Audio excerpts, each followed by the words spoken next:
বন্ধুরা, আজকে চলে এসেছি রেজিনগর।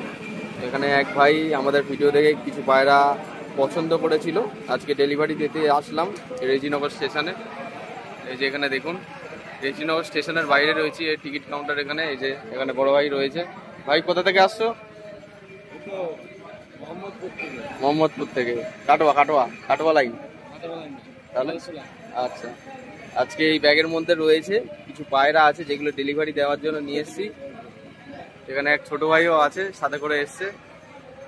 ঠিক আছে, এই যে পায়রাগুলো সব করুন আপনারা। এখানে পায়রা নিয়ে এসেছি, ভাইয়ের পায়রাগুলো আজকে ডেলিভারি দেবো। এই যে দেখুন, এইটা হচ্ছে নটটা আর ওদিকে মাদিটা রয়েছে। যেটা এটা চেয়েছিল ওটাই দিয়েছি। এটা তো একটা হলো ম্যাড্রাস চলে গেল একটা। এই যে মাদিটা, এই যে। আর এই 200 টাকায় একটা পায়রা অফারে ছিল, তো ভাই সেই পায়রাটাও 200 টাকার অফারের পায়রাটাও নিয়ে নিয়েছে। একটা সিঙ্গেল মাদি পায়রা, পায়ে ছামড় রয়েছে, সিঙ্গেল মাদি পায়রা এটা। ঠিক আছে।